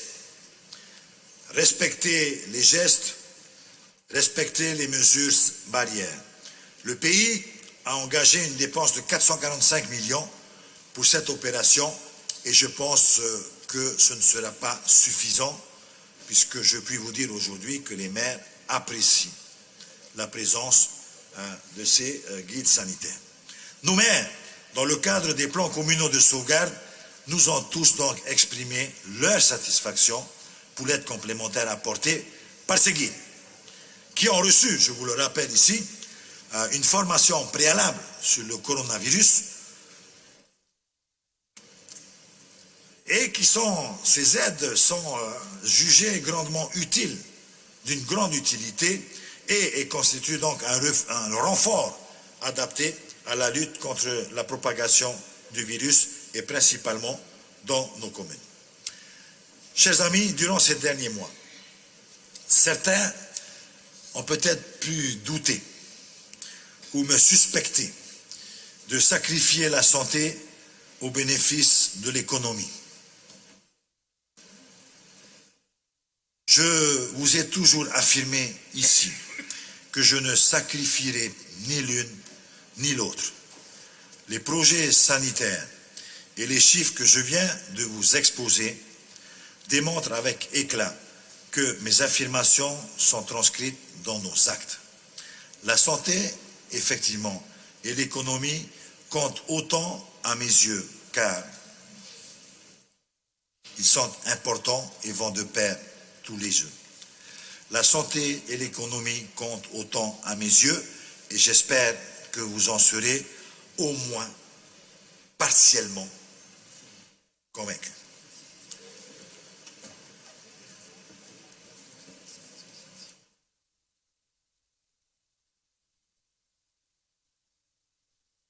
C'est un juste équilibre. Au titre du ministère de l'Éducation, de la modernisation de l'administration, le budget de l'éducation sera effectivement renforcé dans plusieurs domaines. La crise sanitaire impacte encore les familles les plus fragiles. Les taux d'absence diminuent peu à peu, mais nous voyons des élèves venir à l'école avec une situation de fragilité sociale. Ainsi, les fonds sociaux sont abondés, portant à plus de 100 millions l'aide d'urgence aux familles. De la même manière, l'arrêté qui régit les modalités d'organisation et d'attribution des bourses du pays sera modifié en début d'année 2021 afin de verser dès le mois de juin 2021 aux étudiants inscrits en Polynésie un 10e mois de bourse au lieu de 9 mois prévus jusqu'à présent. L'impact financier de ce 10e mois sera de l'ordre de 20 millions de francs en faveur des 479 étudiants. Ainsi, le coût annuel total des bourses territoriales avoisinera les 200 millions de francs pacifiques. Les collèges et lycées publics continuent d'être soutenus puisque nous renforçons leur budget de fonctionnement et permettant ainsi une plus grande autonomie et donc une plus grande réactivité dans leurs choix financiers au service de nos enfants. Le budget consacré au développement des langues est maintenu, et notamment pour les écoles bilingues, langue polynésienne, français, à parité horaire. Ces dispositifs sont des leviers essentiels, non seulement pour favoriser la réussite de nos enfants, mais aussi pour que nos langues restent des langues de communication pour les futures générations. La crise nous a montré qu'il était aussi nécessaire d'aller plus vite dans le développement du numérique éducatif, tout en proposant aux élèves une prévention renforcée contre la cyberviolence et le cyberharcèlement. Les expérimentations du téléchargement et de la téléformation vont se poursuivre. Rangiroa et Fakarava ont commencé et d'autres sites sont à l'étude dans le cadre du budget 2021. Dans la même démarche, la candidature Campus Connecté, que nous avons dénommée plutôt Archipel Connecté, et qui s'appuie sur le plan d'investissement à venir, sera déposée en mars 2021 pour un premier site sur Reiatea, afin de favoriser les parcours individuels d'étudiants sur leur île d'origine. Ce dispositif est naturellement voué à s'étendre. Mais le numérique éducatif entre dans une stratégie plus globale, avec un schéma directeur qui doit avoir comme fil conducteur la lutte contre la fracture numérique. Vous savez que vous avez fait de gros efforts afin que toute la Polynésie soit connectée. Bientôt, les archipels des Australes le seront, donc nous aurons réussi cette étape importante. Mais je souhaite que nous fassions en 2021 une évaluation de performance des télécoms tout en investissant dans la protection des données et dans la cybersécurité. Ça aussi, c'est important. Nous connaissons les dérives du numérique, il faudra apprendre à lutter contre. Concernant plus largement le numérique, nous avons donc décidé de maintenir les actions de soutien à l'équipement et à la connexion, ainsi que le soutien aux entreprises audiovisuelles, au FIFO et à la Tech for Island. Notre service public doit continuer de se réformer en organisant dès janvier 2021 les concours de recrutement de la fonction publique et en préservant les budgets de la formation de nos agents publics. Notre administration, et c'est ce que je leur dirai en début d'année prochaine, notre administration doit se rapprocher de ses usagers. Comment? Par une double action de digitalisation qu'il nous faut amplifier et de création de maisons de services publics dans les archipels. Cette démarche doit se concrétiser par la définition d'un label qualité de notre administration au service des usagers. Je voudrais également évoquer le sujet particulier du retour de nos enfants dans les îles. Nos enfants qui sont actuellement scolarisés ici et qui sont donc en partance, et ils ont le droit, on ne va pas leur priver des vacances de Noël auprès de leurs parents. Cela concerne près de 1800 enfants, pris en charge par le pays dont nous prenons en charge les tickets retour.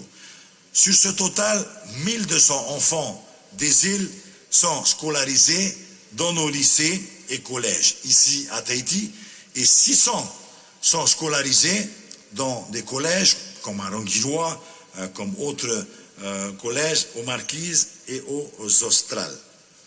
En concertation avec le ministère de la Santé et les tavernas de nos îles, les 1800 enfants seront testés dans les 3 jours avant leur départ. Ils seront tous testés. Bien sûr, dans le but de laisser partir ceux qui seront négatifs et naturellement de garder un peu plus longtemps ici et en site dédié les enfants qui seront positifs.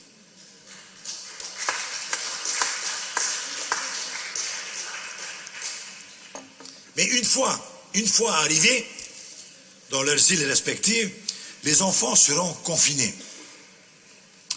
durant une semaine à domicile ou en centre dédié, selon un protocole organisé par les autorités communales de ces îles. Les autorités communales définiront avec l'accord du ministère de la Santé, ce protocole sanitaire. En d'autres termes, c'est vous qui voyez dans les communes comment vous vous organisez avec ces enfants. L'État voilà désire prendre en concertation avec les pays toutes les précautions sanitaires nécessaires à la protection de leur population locale. Nous ne pouvons donc que donner droit à cette requête sanitaire, certains, c'est vrai, contraignante pour les enfants, mais d'intérêt communautaire, et je me fierai à leur décision. Au titre du ministère des Grands Travaux, concernant les réseaux et infrastructures, l'équipement a inscrit de nombreuses opérations dans son budget d'investissement pour 2021 qui s'élève à 11,8 milliards de francs en autorisation de programme et à 9,2 en crédit de paiement. L'ensemble des 5 archipels bénéficiera des investissements dans ces secteurs. Au global, si on analyse la répartition par archipel de ce budget prévisionnel de 11 milliards 800 millions d'AP, d'autorisation de programme, 40% de ces crédits iront aux îles sous le vent, 40% iront aux îles du vent, 16% iront aux îles sous le vent, 21% aux Tuamotu-Gambier, 10% aux Marquises et 2% aux Australes. Et 11% concerneront des opérations communes à tous les archipels. En analysant par secteur d'intervention, dotation du 3e instrument financier et fonds propres, la répartition du BP 2021 concernera pour 47% des travaux routiers, 24% des travaux maritimes, 11% des travaux de défense contre les eaux et 10% les équipements portuaires. C'est le paysage du budget que nous vous proposons et que, bien sûr, je vous le dis tout franchement, tout ceci est évolutif. Nous allons avoir un certain nombre de collectifs à venir lors de l'année 2021. Si d'autres urgences se présentaient, nous modifierons. Pour 2021, le port autonome de Papeete, de son côté, investira plus de 4,5 milliards de francs dans le démarrage des grands chantiers d'infrastructure, et je pense en particulier au nouveau quai au Long-Cours, un nouveau quai de cabotage et le terminal croisière international qui va intégrer un parking à la demande du maire de Papeete, un parking de 205 places, et enfin, et je n'oublie pas, les aménagements d'Uturoa. 4 opérations arriveront à leur terme en 2021. Le nouveau quai de pêche de 40 mètres de long au droit du futur bâtiment de mareyage de la Papeava, les aménagements des quais du port de Waiare pour le mois d'avril 2021, ceci pour accueillir le Tereva Upiti, le fameux ferry qui doit arriver, la réalisation d'une promenade piétonne de plus d'1 kilomètre le long de la digue ouest de l'autre partie à Mututa et la rénovation complète de la cale de halage avec la remise à neuf du BER et sa mise aux normes environnementales. Concernant les transports, un sujet aussi important, la délégation de services publics du réseau Télétraiti, il s'agit donc du transport routier, a permis de renouveler le cadre réglementaire et financier grâce à une nouvelle contractualisation plus efficace. Et à terme, le renouvellement et le renforcement de la flotte du matériel roulant, c'est-à-dire 240 autobus urbains et interurbains neufs, et la mise en œuvre des systèmes de transport intelligents, je veux parler de la biétique, de l'aide à l'exploitation, ainsi que la mise en place progressive des infrastructures dédiées au transport public, permettront à la population de se mouvoir, permettront en tous les cas de proposer à notre population une solution de transport fiable, sécurisée et confortable. J'en parle parce que c'est important. Vous avez vu que nos projets sur la côte ouest sont mis à mal.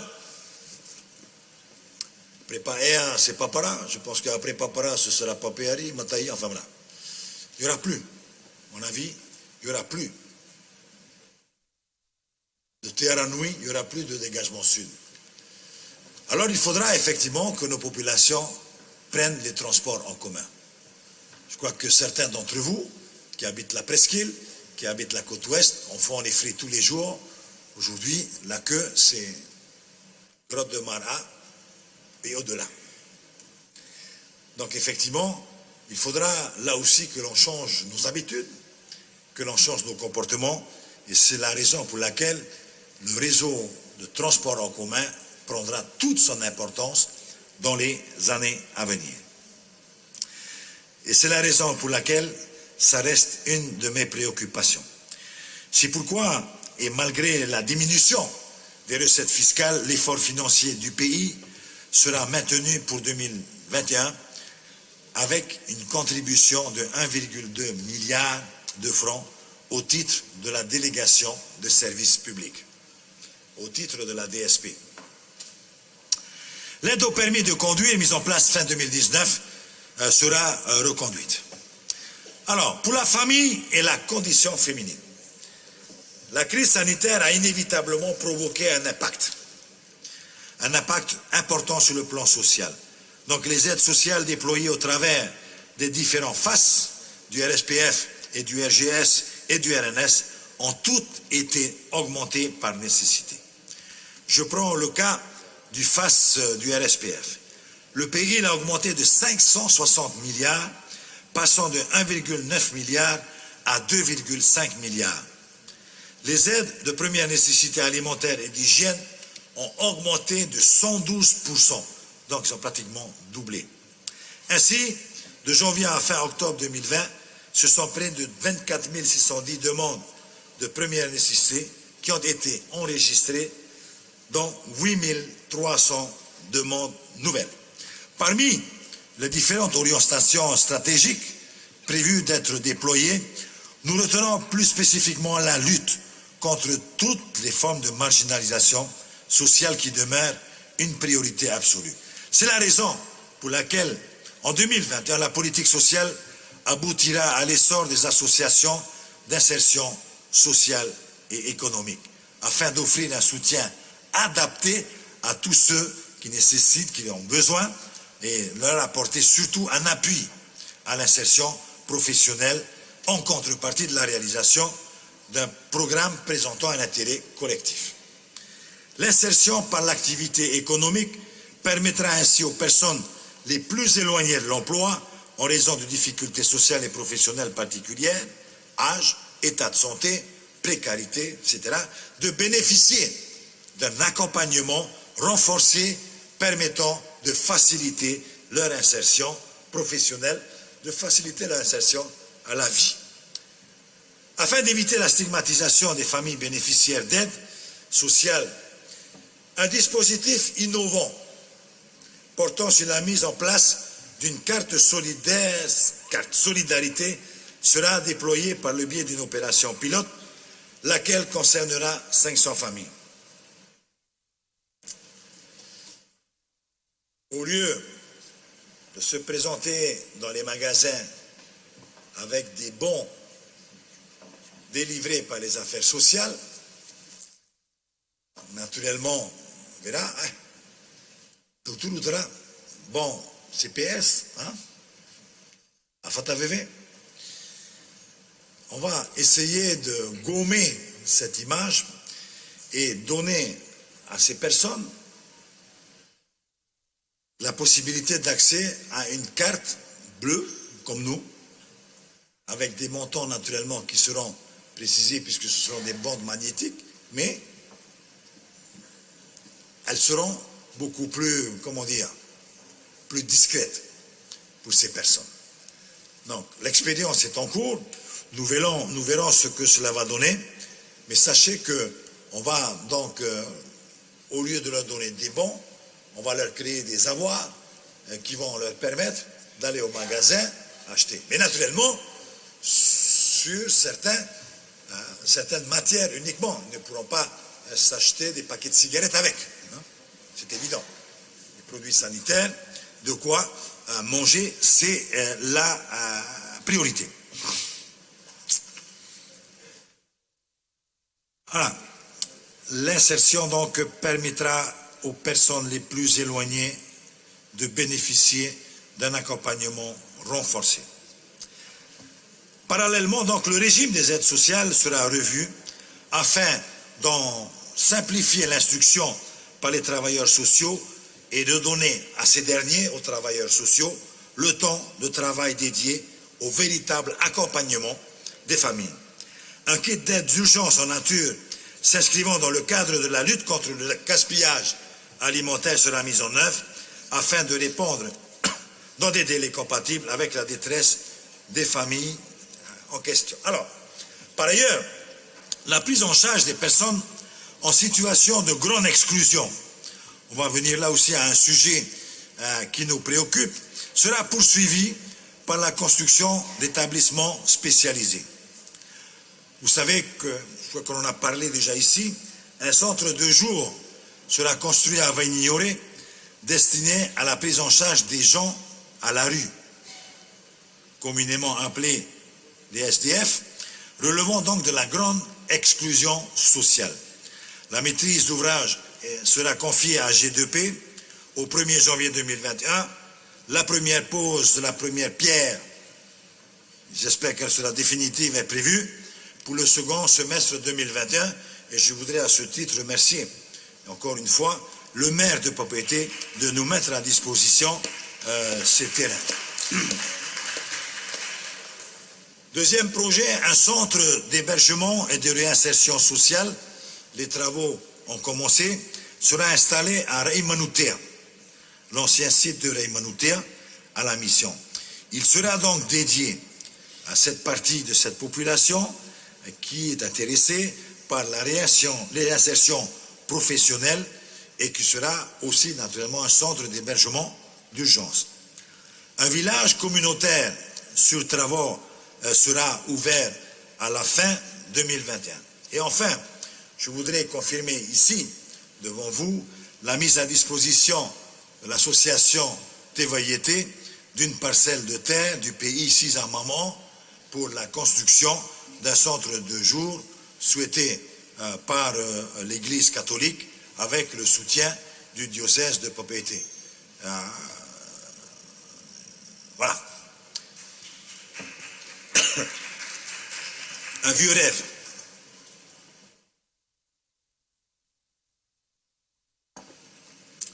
S'agissant de la jeunesse en difficulté, les projets initiés concernent un foyer de jeunes travailleurs pouvant permettre aux primo-entrants sur le marché du travail d'accéder à un logement en rapport avec leur niveau de salaire dont l'ouverture est prévue au premier trimestre 2021.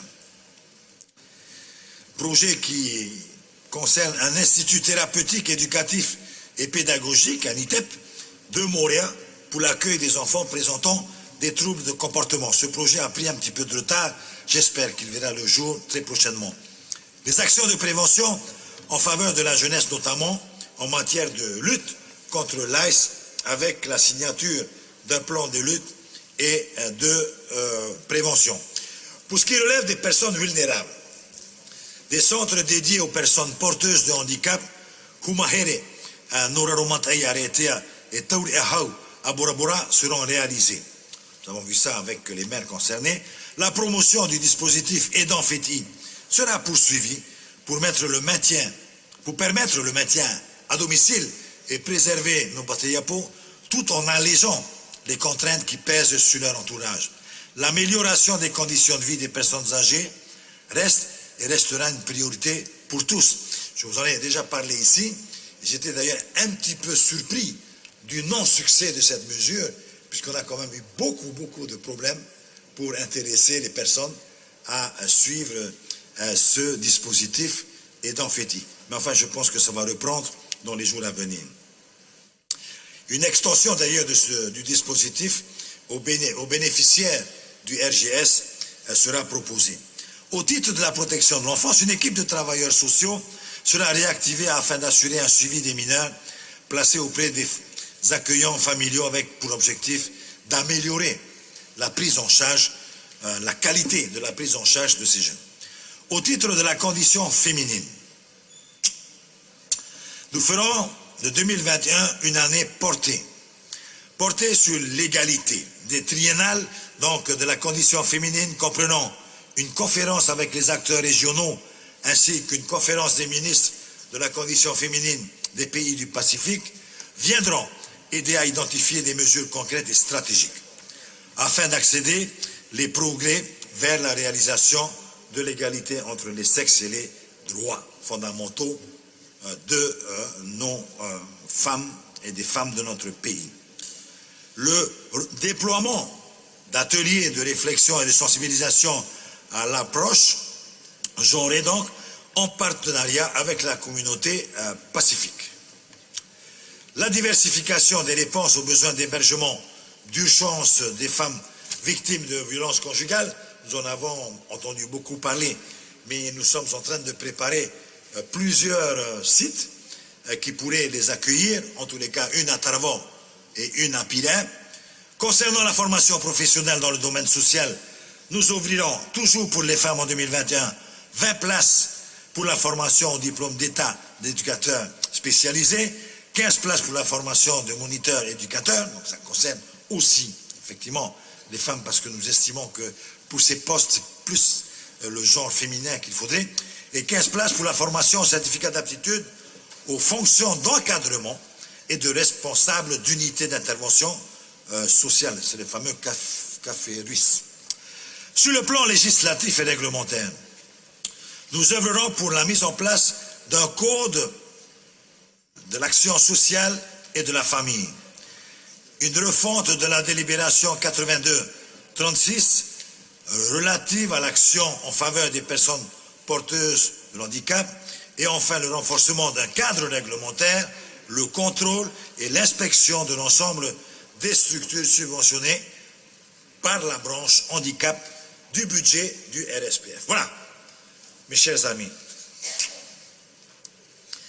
les grandes lignes de l'action gouvernementale pour 2021.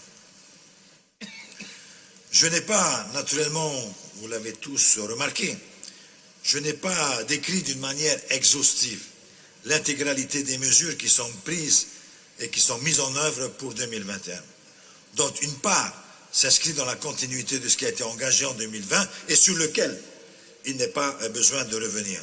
Mais je voudrais remercier, et pour conclure et féliciter notre jeune ministre des Finances, nos jeunes ministres des Finances, parce qu'il y a eu un auparavant qui nous a quittés, et le nouveau qui vient de nous arriver, car naturellement, ça n'a jamais, et ce n'est jamais facile de piloter cet exercice budgétaire, et encore plus en ce moment, avec la crise budgétaire qui rend le contexte compliqué et difficile. Donc merci bien à notre ministre Yvonique Raffin d'avoir pu tenir les délais, puisque je vous rappelle qu'on est quand même dans les délais prévus par la loi, pour enfin vous présenter ce projet de budget. Et je voudrais remercier le travail interministériel de tous nos ministres qui ont participé à l'élaboration du budget que nous vous présentons. Voilà. Je pense que dans le budget que vous avez trouvé, pour certains d'entre vous et ceux qui y ont travaillé, parce que nous n'étions malheureusement pas très nombreux en commission des finances, mais pour la plupart d'entre vous, vous avez remarqué que le gouvernement a fait des propositions qui, à mon sens, effectivement, sont peut-être, comme on le dit plus facilement lorsqu'on est technicien, de nature nécessaire et suffisante. Mais je tiens à vous dire que ça représente un travail énorme réalisé par le gouvernement. Et désormais, après ce vote du budget, notre ministre des Finances n'aura pas terminé. Il devra encore veiller à la mise en œuvre cadencée dans notre budget, qui, je le rappelle, est un budget entièrement consacré à la relance. Nous en viendrons lorsque nous discuterons du reste, un peu plus tard. Donc, pour bon courage à nos ministres et bon courage à tout le gouvernement, je serai à vos côtés. Mes chers amis, l'année 2020 a démarré avec l'apparition du coronavirus, qui, comme je vous le disais, a durablement perturbé et fortement perturbé le monde, y compris la Polynésie. L'année 2021, je veux le garder comme un signe d'espoir. L'année 2021 démarrera avec son vaccin. Pour moi, c'est un signe d'espoir. L'année 2021 démarre donc avec son vaccin. Donc, j'espère que pour vous, comme pour moi, l'espoir est à notre portée. Et même mieux, est à notre porte. Mais je suis convaincu que cette pandémie, qui nous interpelle dans nos modes de vie, dans nos comportements, dans nos habitudes, nous adresse en définitive un message, voire une alerte, que nous devons comprendre et que nous devons prendre en considération. Je reste également persuadé que même avec le vaccin, plus rien ne sera comme avant. Plus que jamais, nous devons donc engager sans plus tarder nos transitions énergétiques, nos transitions écologiques, nos transitions climatiques, nos transitions démographiques, pour nous rendre plus résilients et mieux préparés aux défis d'aujourd'hui et de demain. Faisons de ces contraintes des opportunités. C'est cette idée force qui est mise en œuvre dans ce budget 2021, qui est un budget particulier, qui est un budget pas comme les autres. Au travers notamment d'un développement durable du secteur primaire, d'une promotion des énergies renouvelables, de l'officialisation de la plus grande aire marine gérée au monde. Nous aurons la plus grande aire marine gérée au monde. Et enfin, de classement de plusieurs sites de nos archipels, de l'extension de nos Rahui. J'ai envie et je rêve de ne plus entendre parler de plans de gestion des espaces de je ne sais quoi. J'aimerais bien que l'on continue à parler des Rahui. Rahui, certains de nos enfants ne le comprennent peut-être pas bien, mais Rahui, nous le ressentons. Nous l'avons dans nos âmes, car Rahui, c'est aussi une partie des générations passées qui parlent en nous.